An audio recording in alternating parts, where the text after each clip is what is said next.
I'll never forget the way Marcus looked that morning in court, adjusting his navy tie with the confidence of a man who'd already won. When he stood before Judge Williams, his voice carried across the courtroom like a sermon. "Your Honor, I raised him alone. When Rebecca abandoned us, I made a choice. I sacrificed everything to make sure my son had the stability he needed." The words hit me like a slap. Abandoned. That's what he'd told everyone, what he'd written in legal documents, what he probably told Ethan every single day. I studied Ethan sitting in the front row behind Marcus, and my heart broke all over again. At 13, he should have been lanky and awkward, growing into his features. Instead, he looked small, hunched over like he was trying to disappear. His dark hair hung across his forehead, hiding those blue eyes that used to light up when he saw me. Marcus continued his performance, gesturing toward our boy with practiced paternal pride. "Ethan and I have built something special together. A bond that can't be broken. I've been there for every scraped knee, every homework assignment, every baseball game. Every scraped knee." I almost laughed at the irony. Marcus had never been the type to kiss bruises better. That was always my job, back when I was allowed to have one. The custody arrangement had been temporary for years ago. 2 supervised visits per month, for hours each, with a court-appointed supervisor taking notes, like I was some kind of dangerous criminal. Marcus had painted me as unstable, unfit, a mother who couldn't handle the pressures of parenting. I remembered the last time I'd picked up Ethan for one of our pathetic excuse for visits. He'd gotten taller again, something I only noticed during these scheduled encounters. His clothes hung loose on his frame, and there were dark circles under his eyes that hadn't been there before. "How's school, sweetheart?" I'd asked. "Fine." His voice was flat, emotionless. He wouldn't meet my eyes. "Are you eating enough? You look." "Dad feeds me plenty." The response was automatic, rehearsed. That visit lasted exactly 4 hours. Not a minute longer. Marcus had been waiting in the parking lot, engine running. Now, sitting in this courtroom listening to Marcus's speech about sacrifice and dedication, I wondered how many people knew the real story. How many knew that I hadn't abandoned anyone? "I raised him alone," Marcus repeated, his voice growing stronger. "And I'd do it again in a heartbeat. Because that's what fathers do." Marcus finished his opening statement with a flourish, looking directly at me for the first time all morning.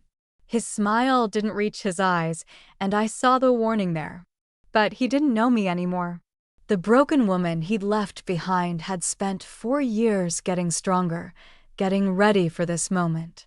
This time, I wasn't going to go quietly. Marcus had always been good with stories. His Instagram account was a masterpiece of manipulation. Photos of him and Ethan camping in the mountains, building model airplanes, throwing a football in the backyard. Each post carefully curated to show a father and son living their best life together. Another weekend adventure with my boy, teaching him that life's challenges make us stronger. #SingleDadLife, #RaisingAman, #BlessedDad. Ethan aced his math test today. So proud of this kid. We've come so far together. #FatherSonTeam, #HardWorkPaysOff. The comment section was always full of praise. "You're amazing, Marcus. Ethan is so lucky to have you. Best dad ever." Women especially seemed drawn to his narrative, this successful man who'd stepped up when his wife couldn't handle motherhood. What they didn't see were the photos I'd taken during our visits. Ethan's forced smiles that never reached his eyes. The way he flinched when touched unexpectedly. The careful way he chose his words, like he was being graded on every conversation. "Dad says you couldn't take care of me," he'd told me during one of our early visits, repeating the words like a lesson he'd memorized. "He says some people aren't meant to be parents." The narrative was everywhere. At Ethan's school, other parents would give me sympathetic looks when I showed up for the rare event I was allowed to attend. "Poor Marcus," their expressions said. Such a dedicated father. And poor Rebecca, so sad that she couldn't handle being a mother. Mrs. Patterson, Ethan's teacher, had even pulled me aside once. "I just want you to know," she'd whispered, "Marcus is doing an amazing job with Ethan. You shouldn't feel guilty about, you know. Sometimes these things just don't work out." I wanted to scream. I wanted to grab her shoulders and explain that I'd fought for my son every single day, that I'd spent my life savings on legal fees, that I'd begged for more time. Instead, I'd smiled and nodded and thanked her for caring about my son.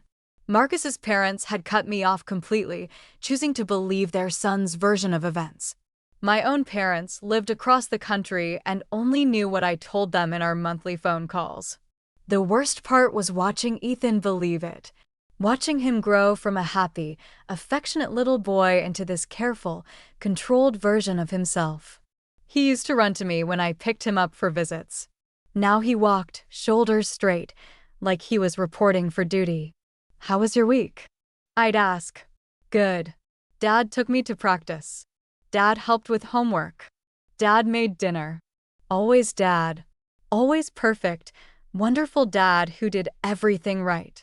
During our last visit before I filed for the custody change, I'd brought a photo album filled with pictures from when Ethan was little. Us at the zoo, building sandcastles, reading bedtime stories. His face had lit up for just a moment before going carefully blank again. "Dad says I shouldn't think about before," he'd said, closing the album. "He says it makes us both sad." That night I'd gone home and cried until I had no tears left. Then I'd picked up the phone and called a lawyer. If Marcus wanted to play the role of perfect single dad, fine. But I wasn't going to let him erase me from my son's life anymore. The first time I really saw how much Ethan had changed was at his school's spring carnival. I'd begged Marcus for permission to attend, and for once, he'd agreed. I found Ethan at the ring toss booth, standing alone while other kids ran around with their friends. At 13, he should have been in the center of the chaos, laughing and competing with his classmates. Instead, he stood perfectly still, watching the game with detached interest. "Ethan," I called out, making my way through the crowd. He turned, and for a split second, his face brightened. "Mom," but then he caught himself, glanced around nervously, and the smile faded. I mean, Rebecca. It hit me like a punch to the stomach. When had he stopped calling me Mom? "Having fun?" I asked, trying to keep my voice light. "It's okay.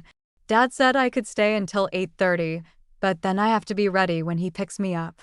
8:30, it was barely 7. An hour and a half at his own school carnival, with a strict pickup time. Mrs. Patterson approached us, her smile a little too bright. "Oh, Rebecca. How nice that you could make it." "I wouldn't miss it," I replied, wrapping an arm around Ethan's shoulders. He tensed slightly, and I let my hand drop. "Well, Ethan's been such a model student this year. Always follows directions, never any trouble. Though," she paused, glancing at my son with concern. "His grades have slipped a bit recently, and he seems tired in class." "Tired?" I looked at Ethan. The dark circles under his eyes were more pronounced than I'd noticed before. "Are you sleeping okay, honey?" He shrugged. "I'm fine. Dad says I just need to manage my time better." Ethan's phone buzzed. He checked it immediately, and I saw his face go pale. "Is everything okay?" "Dad's here early. I have to go." It was 7:45. "But you said 8:30. Plans changed." He was already backing away from me. "I have to go." Now. He disappeared into the sea of people before I could respond. I stood there, surrounded by laughing families and carnival lights, feeling like I'd just lost my son all over again. The next week, I called the school. Mrs. Patterson agreed to meet with me, though she seemed nervous about it. "I probably shouldn't be telling you this," she said, glancing around her empty classroom. "But Ethan's changed a lot this year. He used to participate in class, had friends. Now he keeps to himself. He's always exhausted. Exhausted. Last month, he fell asleep during math class. When I asked him about it, he said he'd been up late doing extra chores because he'd forgotten to take out the trash. As punishment. My blood ran cold. What kind of extra chores? He wouldn't say. Just that Dad believes in consequences. She leaned forward. Rebecca, I've tried calling Marcus about my concerns, but he always has an explanation. Says you've been filling Ethan's head with complaints. Of course he did. Mrs. Patterson, in our visits, Ethan barely talks to me. When he does, it's to repeat things Marcus has said. She nodded slowly. I've noticed. He seems afraid to make mistakes. Yesterday, he spilled water on his desk and looked terrified. But he seemed to expect something awful to happen. After that meeting, I started documenting everything. Every bruise I noticed during visits. Every time Ethan flinched. Every rehearsed response to my questions. During our next visit, I noticed a mark on his wrist. When I asked about it, he pulled his sleeve down quickly. It's nothing. Just from baseball. Can I see? No. Dad says I shouldn't bother people with stupid injuries. I took a picture when he wasn't looking. Added it to the file I was building. Because I could see what everyone else was missing. My son wasn't being raised. He was being controlled. It happened on a Tuesday. Our scheduled visit was supposed to be at the community center as usual, but Ethan texted me that morning saying he was sick and couldn't make it. Marcus texted an hour later to confirm, adding that Ethan had come down with something and needed rest. I drove by their house anyway. I know how that sounds, but something felt wrong. Ethan was in the front yard, very much not sick, pulling weeds in the flower bed. When he saw my car slow down, he looked around frantically before jogging over. You can't be here, he whispered through my rolled-down window. Dad will. Get in the car, Ethan. I can't. He'll know. You told me you were sick. His face crumpled. I am sick. I'm sick of. He stopped himself, shook his head. Please just go. Where is he? Store. But he'll be back soon. Please, Mom. You'll make things worse. Mom. He'd called me Mom without thinking, and we both heard it. His eyes filled with tears he was clearly not allowed to shed. Get in, I repeated. Just for a minute. We'll drive around the block. He looked at the house, then back at me, and made a decision that probably saved us both. He got in the car. I drove in silence until we reached the park a few blocks away. Ethan stared out the window, his whole body rigid with tension. Talk to me, I said softly. I can't. You can. It's just you and me. He sat there for a long moment, then turned to look at me. Really look at me, for the first time in years. Dad says you don't really want me. That's why you left us. The words hit like physical blows. Ethan, no. I've never stopped wanting you. I've been fighting for you since the day he took you away from me. He says you're sick. Unstable. That you'd hurt me if you could. Do you believe that? He was quiet, thinking. Then, so quietly I almost missed it, no. What really happened today? Why did you cancel our visit? His hands were shaking now. I forgot to clean the basement yesterday. Dad said since I couldn't remember simple chores, maybe I couldn't remember to spend time with people who don't really care about me anyway. People who don't care? My voice came out sharper than I intended. Ethan, I think about you every single day. Dad says you never call. I call every week. He doesn't let me talk to you. Each revelation hit him visibly. I could see him processing, comparing what he'd been told with what felt true.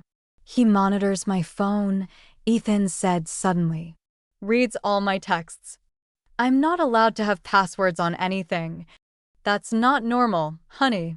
Nothing's normal. The dam finally broke. I can't have friends over because they might disrupt our routine. I can't join clubs because they interfere with family time, but we don't even do family things. He just watches me, makes sure I follow all the rules. What rules? Wake up at 6. Make your bed with perfect corners. No talking during breakfast unless asked a question. No TV unless homework and chores are done. No phone after 8 p.m. No crying. No complaining. No talking about mom. He looked at me with those blue eyes that had seen too much. Especially no talking about missing mom. My heart shattered. You miss me. Every day. The words came out broken. But I can't say that. Last time I did, he took away everything in my room except my bed and my school clothes. I wanted to start the car right then, drive away with him, protect him from ever having to go back to that house. Ethan, I'm going to fix this. You can't. He has lawyers. He has money. He has custody. He doesn't have the truth. As I drove him home, Ethan spoke again, so quietly I had to strain to hear. Sometimes I think about just telling everyone. At school, at court, wherever. Just screaming everything until someone listens. I pulled up to the house, my hands shaking with rage. I love you, I told my son as he got out of the car. More than anything in this world. And I promise you, I'm going to find a way to bring you home. He looked back at me, tears finally falling. I love you too, Mom. Then he wiped his face, straightened his shoulders, and walked back into his prison. That night, I called my lawyer and told her we needed to talk. After that conversation with Ethan, everything changed. I stopped pretending that supervised visits and polite coexistence were enough. I bought a notebook and started documenting everything. April 15th, Ethan has a bruise on his forearm shaped like fingers. Says he fell off his bike. He doesn't have a bike. April 22nd, lost at least 5 pounds since last month. Clothes hanging loose. Says Dad's teaching me portion control. April 29th, jumped when I touched his shoulder. Apologized immediately for jumping. Why is my son apologizing for being startled? My lawyer, Janet Richardson, had been handling my case for 2 years. When I called her after the park conversation, she could hear the change in my voice. I need to file for emergency custody, I told her. Rebecca, we've discussed this. Without solid evidence of abuse. I have evidence. Emotional abuse. Psychological manipulation. Isolation from me and his extended family. That's going to be hard to prove in court. Judges don't like disrupting established custody arrangements unless there's immediate physical danger. She agreed to meet with me the next day. I brought my notebook, photos from visits, and a USB drive full of Marcus's social media posts. Janet spread everything across her conference table and studied it all with the focus of a detective. This is good, she said finally. But it's circumstantial. We need something more concrete. Like what? Witnesses. Documentation from school. Proof of the control you're describing. I pulled out my phone and showed her the texts. Dozens of messages to Ethan that went unanswered, calls that went straight to voicemail. Thinking of you today. Hope school is going well. Miss you. Love you always. Happy birthday, sweetheart. Can't wait to celebrate with you. He never responds, I explained. But watch this. I scrolled to a different thread. These are Marcus's responses. Ethan is fine. Stop bothering him. Your attempts to contact him are disruptive to his routine. Perhaps focus on building stability in your own life before inserting yourself into his. Janet nodded slowly. This shows a pattern of interference with your relationship. But Rebecca, you need to understand what we're up against. That's when I started getting creative. I signed up for Marcus's gym, not to confront him, but to observe. I attended every public event at Ethan's school. I befriended other soccer parents. Mrs. Patterson proved to be an unexpected ally. I'll write a formal statement, she promised, about the changes in his behavior, the fear responses, the exhaustion. I also reached out to Ethan's pediatrician, Dr. Sarachan. I can't discuss Ethan's specific medical records, she told me carefully, but I can say that in cases like this, I'm always willing to testify about any concerns I might have. The breakthrough came from an unexpected source. Chelsea, Marcus's girlfriend, contacted me through Facebook Messenger. I think we need to talk. It's about Ethan. We met at a coffee shop across town. Chelsea was younger than me, maybe late 20s, with kind eyes and nervous hands. I don't know if I should be here, she started. But I can't keep watching this. Watching what? What Marcus does to that boy. She took a shaky breath. Everything has to be perfect. How Ethan sits, how he talks, what he eats. Last week, Ethan laughed too loud at something on TV, and Marcus made him stand in the corner for an hour. Would you be willing to testify to that? I would, but it wouldn't matter. My word against his. She pulled out her phone. But I might have something else. She showed me screenshots of text conversations between her and Marcus. Kids getting soft again. Too much time with his mother filling his head with nonsense. Sometimes I wonder if I should just send him to military school. Let someone else deal with the constant emotional maintenance. Can't wait to get my real life back. This father act is exhausting.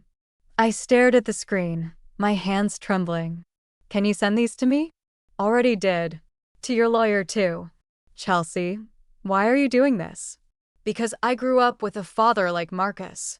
I know what it does to you. She met my eyes. And because that boy asks about you every single day, even though he knows he's not supposed to. He asks about me? All the time. Is Mom really sick? Why doesn't Mom call anymore? Do you think Mom still loves me? It breaks my heart. I left that coffee shop with renewed hope and a USB drive full of evidence. Janet called me that night after reviewing everything. This changes everything, she said. We're filing tomorrow. And Rebecca? I think we're going to win. For the first time in 4 years, I actually believed we might. The day I filed the petition to modify custody, Marcus's reaction was swift and vicious. Within hours of Janet serving him papers, my phone started ringing with an unknown number. I let it go to voicemail. You want to play games, Rebecca? Fine. But don't think for 1 second that you're going to steal my son from me. The next call came 20 minutes later. You're going to regret this. Ethan's happy. Stable. But no, you have to drag him through this because you can't accept that you failed as a mother. Janet had warned me this would happen. Don't respond, she'd advised. Let him show his true colors. But the calls weren't the worst part. The worst part was what happened to Ethan. Our next visit was canceled. Then the one after that. Marcus's lawyer sent a formal letter stating that due to the traumatic nature of the custody proceedings, it would be in Ethan's best interest to suspend visits until the matter was resolved. They can't do that, I told Janet. They can challenge it. And they did. Emergency hearing is next Thursday.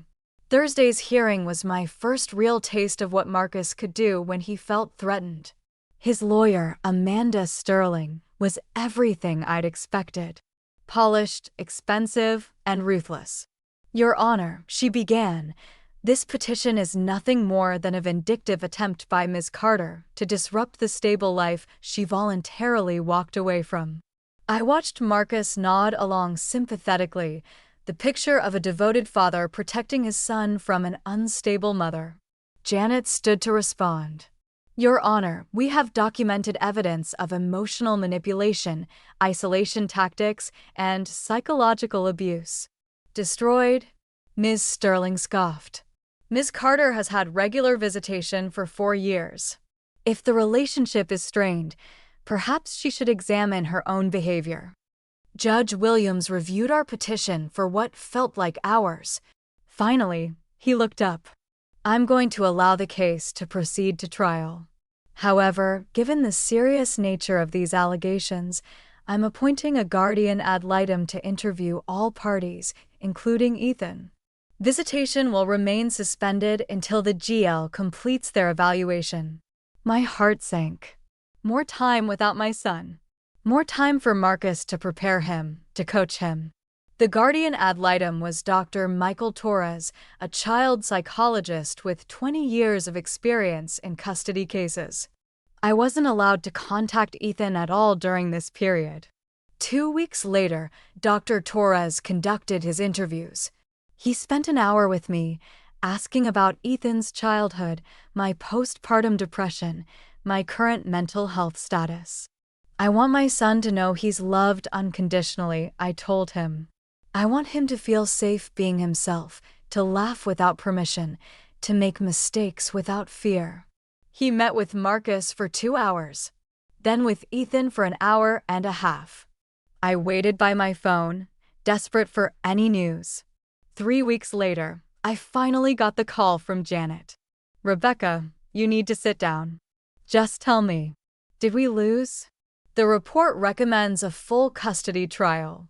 Dr. Torres found concerning evidence of emotional manipulation and parental alienation. I almost dropped the phone. Really? Really? But Rebecca, there's something else. Dr. Torres wants to recommend that Ethan be allowed to testify. He believes Ethan has something to say that could be crucial to the case. My heart stopped. Testify? In court? He's just 13. I know. Dr. Torres said Ethan specifically asked to speak to the judge. He said, and I quote, "I'm tired of adults deciding what's true about my life without asking me." Tears sprang to my eyes. That sounded like my son, the real Ethan. What does this mean for us? It means we go to trial. And it means we have a real chance. 3 days later, I got a text from an unknown number. "Mom, I'm scared, but I'm ready to tell the truth. I love you. E." He'd found a way to contact me despite everything. My brave, brilliant boy was still in there, still fighting. And now, finally, he was going to get his chance to be heard. The courthouse on the day of trial looked like something out of a legal drama. I arrived early, needing time to steady my nerves before facing Marcus's inevitable performance. Janet met me in the hallway, looking professional and confident. "Remember, let him talk. The more he says, the more rope he gives himself to hang with." Marcus arrived exactly on time, flanked by Ms. Sterling and dressed in his best, responsible father outfit. He didn't look at me as he took his seat across the aisle. Judge Williams called the session to order, and Ms. Sterling wasted no time launching into Marcus's defense. "Your Honor, my client stands before you today as a devoted father whose life has revolved around one simple principle: what's best for Ethan." When Rebecca abandoned their family 4 years ago, Marcus could have given up. Instead, he made a sacrifice that changed everything. She gestured toward Marcus, who looked appropriately humble. He turned down a promotion that would have required travel. He restructured his entire life around Ethan's needs. For 4 years, he has been more than a father. He's been a teacher, a coach, a constant source of stability. She placed photos on the evidence table, Ethan in his soccer uniform, smiling beside Marcus. Ethan at a school science fair, Marcus's arm around his shoulders. The images looked perfect, happy. Now, faced with his remarkable success as a single parent, Rebecca seeks to disrupt Ethan's life with baseless allegations. She points to normal parental discipline and calls it abuse. She sees structure and labels it control. Judge Williams nodded to Janet. "Ms. Richardson?" Janet stood, calm and measured. "Your Honor, we'll let the evidence speak for itself. But I'd like the court to remember that sometimes the most dangerous abuse is the kind that leaves no visible marks." When it was time for Marcus to testify, he walked to the witness stand with the confidence of a man who'd rehearsed every word. "I gave up everything for my son," he said, his voice carrying just the right note of quiet pride. "My career ambitions, my social life, any thoughts of remarrying." Ethan needed stability after his mother left. "Can you describe your daily routine with Ethan?" "We wake up at 6 a.m. I make breakfast while he showers and dresses. We discuss his schedule for the day. After school, we review homework together. He has chores that teach responsibility. We eat dinner together every night, no devices, just conversation. It sounded reasonable, even admirable. What he didn't mention were the rigid rules, the punishments for minor infractions, the way Ethan flinched whenever he thought he'd made a mistake. How would you describe your relationship with Ethan? Marcus's face softened in a practiced expression of paternal love. He's not just my son. He's my best friend. We have an understanding, a bond that can't be broken. Has Ethan ever expressed any desire to live with his mother? Never. In fact, he's often thanked me for keeping him safe and stable. He understands that his mother has issues that make her unable to provide the kind of home he needs. Janet's cross-examination was surgical in its precision. Mr. Stevens, you mentioned making breakfast every morning. What does Ethan typically eat? Marcus looked momentarily confused by the question. Healthy foods, balanced nutrition. Specifically? Well, it varies. Cereal, toast, fruit. Dr. Torres's report mentions that Ethan has lost significant weight over the past year. Are you aware of this? He's growing. His body is changing. The report indicates he's actually underweight for his height and age. When was his last pediatric checkup? Marcus hesitated. I handle his health needs. That doesn't answer my question. When did Dr. Chen last see Ethan? I don't recall exactly. Janet produced a document. According to medical records, Ethan hasn't had a well-child visit in over 18 months. Is that accurate? Like I said, I handle his health needs. He hasn't been sick. Mr. Stevens, you testified that Ethan has never expressed a desire to live with his mother. Are you aware that he mentions her regularly to his teacher and his friends? Kids say things. It doesn't mean anything. Are you aware that he asks your girlfriend, Chelsea Morrison, about his mother frequently? Marcus's composure cracked slightly. Ex-girlfriend. And no, I wasn't aware of that. Ex-girlfriend as of when? Recently. It wasn't working out. Janet smiled slightly. Was it not working out before or after she contacted Mrs. Carter about concerns for Ethan's well-being? Ms. Sterling objected, and Judge Williams sustained it, but the damage was done. I could see doubt creeping into the judge's expression. Mr. Stevens, you mentioned that Ethan understands his mother has issues. What exactly have you told him about his mother's postpartum depression? Nothing inappropriate. He knows she couldn't handle being a parent. Did you explain that postpartum depression is a medical condition? That it's treatable. I explained things in an age-appropriate way. By telling him his mother abandoned him, I told him the truth. Whose truth, Mr. Stevens? The question hung in the air like an accusation. Marcus's jaw tightened, and for just a moment, I saw a flash of the man I'd lived with. The truth, he repeated, his voice harder now. The truth is that I've dedicated my life to that boy. I've given him everything. And now she wants to waltz back in and destroy what we've built? Over my dead body. The courtroom fell silent. Even Ms. Sterling looked uncomfortable. I'm sorry, Marcus said quickly, realizing his mistake. I'm emotional. This woman tried to destroy our family once. I won't let her do it again. But it was too late. The mask had slipped, just for a moment, but long enough. Judge Williams had seen something he hadn't expected to see. No further questions, Janet said quietly. As Marcus returned to his seat, he finally looked at me.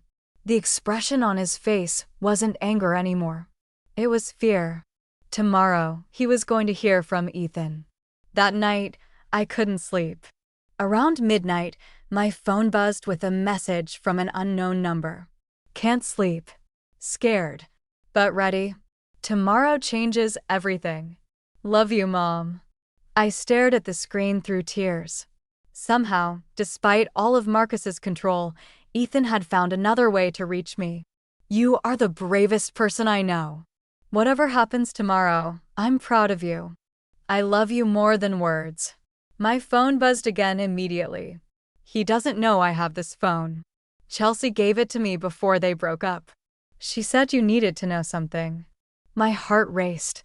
What? Found texts between Dad and his lawyer.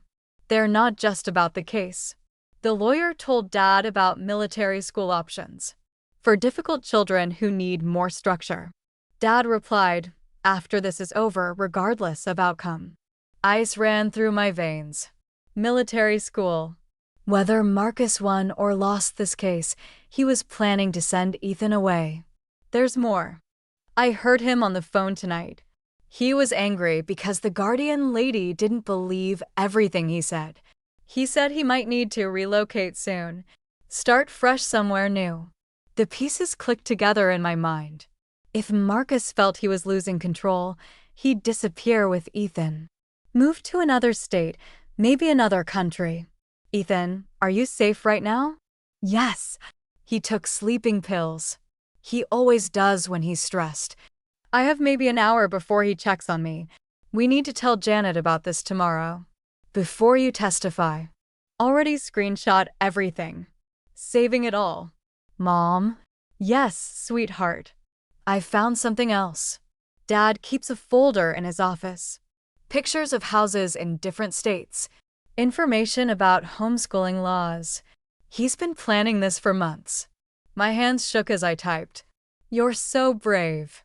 Tomorrow, tell the judge everything. Don't be afraid. What if he doesn't believe me? Then we'll figure out another way. But I think he will. Adults are finally starting to listen. I have to go.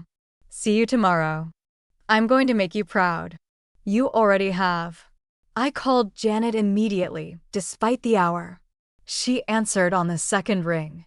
Rebecca? What's wrong? I explained everything Ethan had told me, forwarded the screenshots he'd managed to send. Janet was quiet for a long moment. This changes our strategy completely, she said finally. We're not just fighting for custody anymore. We're fighting to prevent parental kidnapping. What do we do? First thing tomorrow, I'm filing an emergency motion to prevent Marcus from leaving the state with Ethan. Then we're going to let your son tell his story. I didn't sleep at all that night. Instead, I sat by my window, watching the sun rise, thinking about all the mornings I'd missed with Ethan. But also about the strength my son had developed in my absence. The courage he'd found to reach out to me. The intelligence he'd shown in gathering evidence. Marcus might have tried to break him, but instead, he'd made him stronger. The courthouse was packed the next morning. Janet filed the emergency motion as promised. Marcus's face went white when Judge Williams granted it, immediately issuing an order preventing either parent from removing Ethan from the state. Your Honor, Ms. Sterling protested, there's no evidence that my client has any intention. The motion is granted, Judge Williams said firmly. We'll proceed with the child's testimony. When they brought Ethan in, my heart broke and soared simultaneously. He looked so small at 13, but he walked with determination. He wore his school uniform and carried a folder in his hands. He glanced at Marcus once, then looked directly at me. I mouthed, "I love you," and saw his shoulders straighten. Judge Williams spoke gently. Good morning, Ethan. Do you understand why you're here today? Yes, sir. I asked Dr. Torres if I could talk to you. I have things to say about my life that I think you should know. Take your time. No one's going to rush you. Ethan opened his folder and pulled out a piece of paper. I wrote some things down so I wouldn't forget. Is that okay? Of course. Ethan cleared his throat and began to read, his voice shaky at first, but growing stronger with each word. My name is Ethan Stevens, and I'm 13 years old. For 4 years, people have been telling my story for me. But today, I want to tell it myself. He looked up at Marcus, who was staring at him with barely contained panic. My dad didn't raise me. He controlled me. There's a difference, and I know what it is now. The courtroom was completely silent. Every day in my house has rules. when to wake up, how to make my bed, what to eat, how to sit, how to talk. If I mess up even a little bit, there are consequences. Not like timeout or losing video games. Real consequences. Ethan's voice started to crack, but he continued. Last month, I spilled juice on the table. It was an accident. Dad made me scrub the entire kitchen floor with a toothbrush. When I cried, he said crying was for babies and made me sleep on the floor for a week. I saw several people in the gallery shifting uncomfortably. Judge Williams leaned forward. He monitors my phone, reads my texts, listens to my calls. I'm not allowed to have friends over because they might disrupt our routine. I can't join clubs or sports unless he approves them. And I'm definitely not allowed to talk about my mom. Ethan looked at me again, tears streaming down his face now. But I think about her every day. I miss her every day. Dad says she abandoned us, but that doesn't feel true.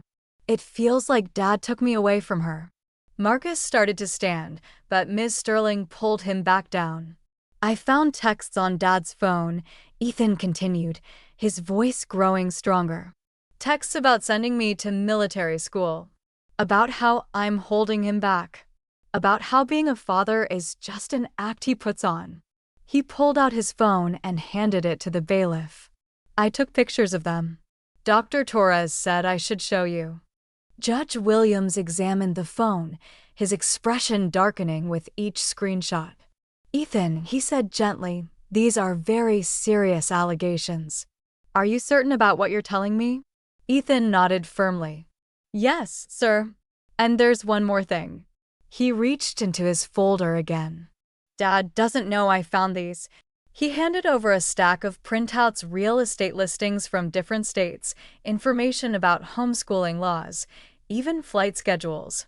He's planning to take me away after this trial, no matter what you decide. He told his friend on the phone that if he can't win, he'll just disappear with me. The courtroom erupted in whispers. Judge Williams banged his gavel for order. Dad, I know you're mad at me right now, Ethan said, looking directly at Marcus. But I can't pretend anymore. I can't keep being your perfect little robot. I want to know my mom. I want to be able to laugh without permission. I want to make mistakes without being punished for days. His voice broke completely now. I just want to be a normal kid with a mom who loves me. Judge Williams called for a short recess. As Ethan left the stand, he walked straight to me. I stood and hugged him, holding my son for the first time in months. I'm so proud of you, I whispered. Did I do okay? You did perfectly. Over his shoulder, I saw Marcus being restrained by courthouse security as he tried to approach us. His face was purple with rage, all pretense of the loving father finally stripped away. You can't do this to me, he screamed. He's lying. She turned him against me. But nobody was listening to Marcus anymore. They were all looking at Ethan, seeing him clearly for the first time. Judge Williams returned from recess looking grim and determined. The whispers in the courtroom died immediately as he took his seat. Before we continue, he announced, I want to make something clear. This court's primary concern is the best interest of the child. After reviewing the evidence presented by Ethan Stevens, I have some questions. He turned to Marcus, whose composure had completely shattered. Ms. Sterling looked like she was trying to salvage a sinking ship. Mr. Stevens, I've reviewed the phone evidence your son provided.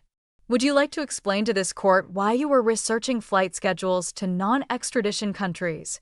Marcus opened his mouth, closed it, then tried again. Your Honor, those were just. I was looking at vacation options. Vacation options that included permanent relocation information and military academy applications for problematic children. Judge Williams's voice was steel. Mr. Stevens, I've been on this bench for 15 years.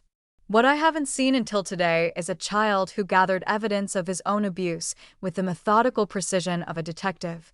He gestured to the evidence table, now covered with printouts and screenshots. This young man documented his own living conditions because he was desperate for someone to believe him. Ms. Sterling stood. Your Honor, with respect, children can be coached too. Ms. Sterling, Judge Williams interrupted.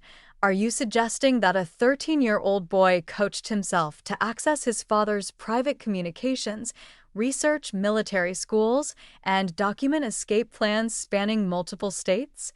The silence that followed was deafening. Judge Williams turned back to Ethan, who had returned to the witness stand. Ethan, I have one more question for you. This is very important, and I want you to think carefully before you answer. Ethan nodded, wiping his eyes with the tissue someone had given him. If I were to grant custody to your mother, how would that make you feel? For the first time since he'd started testifying, Ethan smiled. Really smiled. Like I could finally breathe again. Can you explain what you mean by that? Living with Dad is like holding your breath all the time. Waiting for the next rule, the next punishment, the next thing I'll do wrong. With Mom, even during our short visits, I could just be me.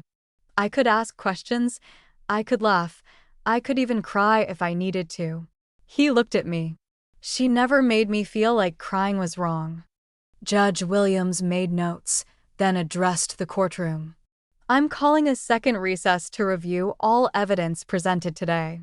When we reconvene, I'll deliver my decision. As people filed out, I stayed seated, holding Ethan's hand. Marcus hadn't moved from his table, staring at the floor while Ms. Sterling whispered urgently in his ear.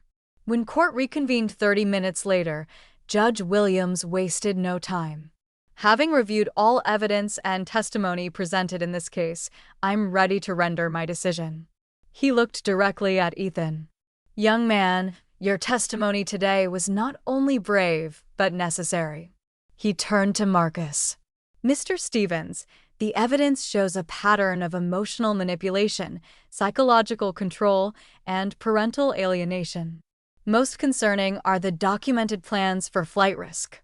Marcus tried to interrupt, but Judge Williams raised his hand. Therefore, I am granting sole physical and legal custody to Rebecca Carter, effective immediately. The courtroom erupted. I heard gasps, some cheers, and one very loud no from Marcus's direction. Furthermore, Judge Williams continued over the noise. Given the flight risk demonstrated by the evidence, Mr. Stevens will have supervised visitation only, pending a psychological evaluation. Marcus shot to his feet. This is insane. You can't take my son. I raised him. Mr. Stevens, you will sit down, or you will be removed from this courtroom. He's lying. Marcus pointed at Ethan. She poisoned his mind against me. Being a father means more than providing shelter and food, Judge Williams said coldly. It means providing love, security, and the freedom to be a child. You have failed in all those areas. Security moved toward Marcus's table as his shouts became incoherent.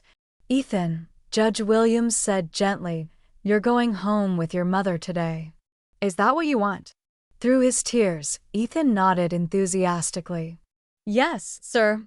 More than anything. As Marcus was escorted from the courtroom, still shouting about injustice, I pulled Ethan into the biggest hug of my life. We did it, I whispered into his hair. We actually did it. Can we go home now, Mom? I laughed through my tears. Yes, baby. We can go home. The drive to my apartment, our apartment now, was surreal.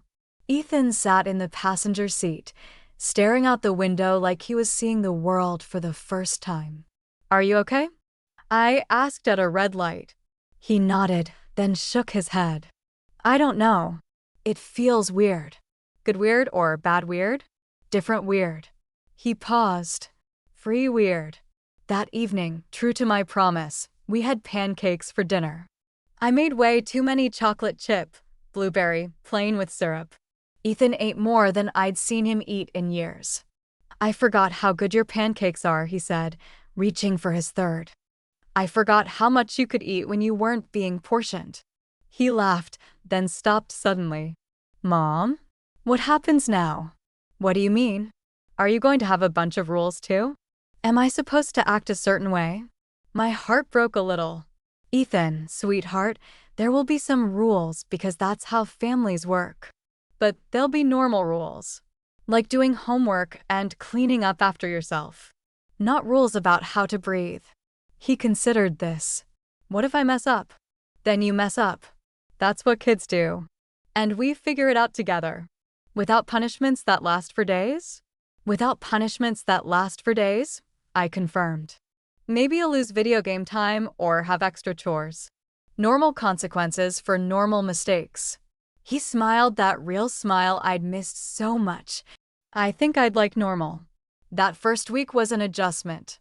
Ethan kept asking permission for basic things. Can I get a drink of water? Is it okay if I watch TV? Should I ask before using the bathroom? Each question reminded me how controlled his life had been. I made a point of encouraging him to make his own choices about small things. You don't have to ask permission to be human, I told him. We started family therapy with Dr. Sarah Fleming the following week. Slowly, Ethan began to open up about things he'd never told anyone. The way Marcus would give him the silent treatment for days. How he'd learned to gauge his father's mood by the sound of his footsteps. I used to practice conversations in my head, he admitted during one session. I'd think of every possible way Dad might respond and try to prepare the perfect answer. That sounds exhausting, Dr. Fleming said. It was. But now I don't know how to have normal conversations. Ethan, I said, taking his hand, there are very few wrong things to say with me. I want to know what you're thinking, even if it's messy or confused or angry. The anger came later. About a month after the custody change, Ethan's suppressed emotions finally surfaced. Why didn't you save me earlier? He shouted during one particularly difficult evening. Why did you let him keep me for so long? Part of me wanted to explain about the legal system, about Marcus's manipulation. But Dr. Fleming had taught me that sometimes kids need to be angry before they can heal. You're right to be angry, I said instead. I should have found a way sooner.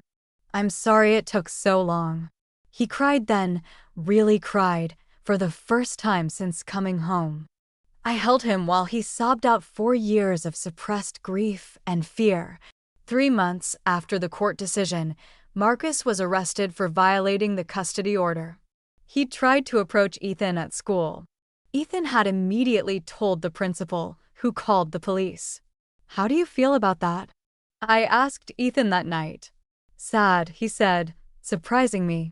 I know he hurt me, but he's still my dad. I wish he could just be better. You can feel whatever you need to feel. Emotions aren't simple, sweetheart. By the time Ethan started 8th grade that fall, the transformation was remarkable. He'd made friends, real friends he could have over. He'd joined the school newspaper and discovered he loved writing. His grades improved dramatically. Most importantly, he laughed again. Real, silly, 13-year-old laughter that filled our apartment with joy. One evening, as we sat doing homework together, he looked up suddenly. Mom? Mem? Thank you for not giving up on me. I set down my pen and really looked at him. He'd grown at least 2 inches since coming home, filled out in that way healthy teenagers do. But more than that, he looked peaceful. I will never give up on you, Ethan. Even when things were darkest, I never stopped being your mom. I know. Even when I couldn't remember it clearly, I always kind of knew. 6 months later, for Mother's Day, Ethan gave me a card he'd made himself. On the front, he'd drawn the 2 of us, arms around each other, both of us laughing. Inside, he'd written, Mom, thank you for teaching me that love doesn't come with conditions. Thank you for fighting for me even when I couldn't fight for myself. I love you always. Ethan. P.S. Can we have pancakes for dinner tonight? I cried reading it, but they were happy tears this time. That evening, as promised, we had pancakes. And as we ate, Ethan told me about his day, about his friends, about the short story he was writing. Normal, wonderful, everyday chatter that I'd once thought I'd never hear again. You know what? I said as he helped me with dishes. What? I think we're going to be just fine. He grinned. Better than fine, Mom. We're going to be happy. And looking at my son, really looking at him, seeing the light back in his eyes, I knew he was right. We were finally home. If this story moved you, please remember that children in controlling situations often feel hopeless. Sometimes the smallest act of believing a child can change everything.